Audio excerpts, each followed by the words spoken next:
Drama serial बेटियां में आज की एपिसोड में दानिश का एक्सीडेंट हो जाता है और बार बार वो आयज़ा को बुला रहा होता है। उसकी मम्मा बड़ी परेशान होती हैं। पहले तो वो सोचती रहती हैं कि मैं क्या करूं। फिर वो कहती हैं कि मुझे आयज़ा को बुलाना ही होगा, चाहे इसके लिए मुझे उनके आपा के पाँव ही क्यों ना पड़ना पड़े, लेकिन मैं अपने बेटे की ज़िंदगी के लिए सब कुछ करने के लिए तैयार हूँ। वो आयज़ा के घर चली जाती हैं। वहाँ जाती हैं तो फ़िज़ा वहाँ बैठी होती है। फ़िज़ा कहती है कि आप यहाँ क्यों आई हैं, और कौन सी कसर रह गई है जो आपने पूरी नहीं की। तो वो कहती है कि मेरा बेटा ICU में है, मैं बड़ी मजबूर होकर आई हूँ, एक मजबूर माँ हूँ, मेरी दरख्वास्त सुन लो। वो कहती है क्या, तो वो बताती है कि मेरा बेटा ICU में है, ज़िंदगी और मौत की जंग से लड़ रहा है।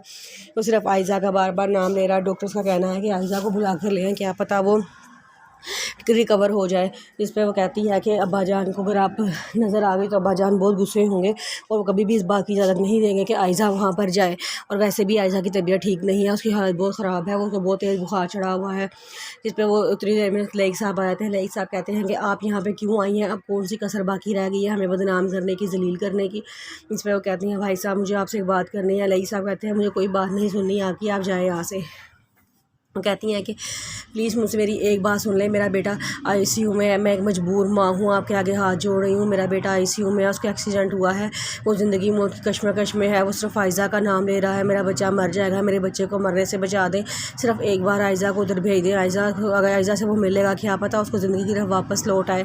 इस पर लईक साहब कहते हैं कि सॉरी आयज़ा आपके साथ नहीं जा सकती। वो बहुत मिन्नतें करते हैं कि प्लीज़ आप आयज़ा को मेरे साथ भेज दें, मैं आपके पाँव पड़ने के लिए तैयार हूँ, मैं बहुत मजबूर माँ हूँ, अपने बेटे की ज़िंदगी की खातिर आपके पास दोबारा आई हूँ।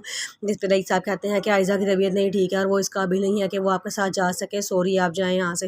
ये कह के वो अपने कमरे में चले जाते हैं। तो साथ की मम्मा वापस आ जाती हैं, तो हॉस्पिटल में जाती हैं तो वहाँ साथ के आपा भी बैठे होते हैं। वो कहते हैं कि आप कहाँ गई थी, जिस पर वो कहती है मैं काम से गई थी। तो आगे से डांटते हैं कि आपका बेटा हॉस्पिटल में है, ICU में है और आपको एक काम याद आ रहे हैं ज़रूरी, उसके पास बैठे हैं, उसके लिए दुआ करें। ये क्या कि वो गुस्से से वहाँ चला जाता है और उसकी मम्मा बेचारी बैठ के रोना शुरू हो जाती हैं।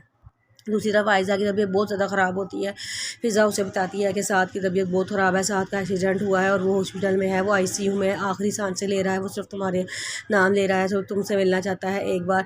जिस पे आयज़ा बहुत रोती है अपनी बहन के लिए रखे। वो कहती है कि आप ही अगर वो मर गया तो मैं अपने आप को कभी माफ़ नहीं करूँगी, क्योंकि उसका एक्सीडेंट मेरी वजह से हुआ है। जैसे मैं उसको जलील करके घर से निकाल था, इस तरह से वो बड़े परेशानी में यहाँ से गया था, इसलिए उसका एक्सीडेंट हुआ है। उसके आपा को सारी बात याद, वो सारा मंजर याद आता है, किस तरह साद उनके घर आया था और लईक साहब ने भी उनकी बड़ी बेइज्जती की थी और आयज़ा ने भी उसको धक्के देके घर से निकाल दिया था कि तुम यहाँ से चले जाओ, अब कौन सी कसर बाकी रह गई है मुझे बदनाम करने की। खुदा का वास्ता अब यहाँ कभी वापस नहीं आना। अगर तुम यहाँ वापस आए और मैंने तुम्हें दोबारा तुम्हारी शक्ल दोबारा देखी तो खुदा की कसम खा के कहती मैं खुदकुशी कर लूँगी, अपने आप को मार लूँगी। आइंदा तुम यहाँ ना आना, मुझे भूल जाओ, मेरी ज़िंदगी से निकल जाओ, ना ही मेरा कभी नाम लेना। ये कह के वो दरवाज़ा बंद कर देती है। उसके बाद आयज़ा की भी तबीयत ख़राब हो जाती है, बहुत ज़्यादा बुखार हो जाता है, BP लो हो जाता है और उसके बाद साथ का भी एक्सीडेंट हो जाता है।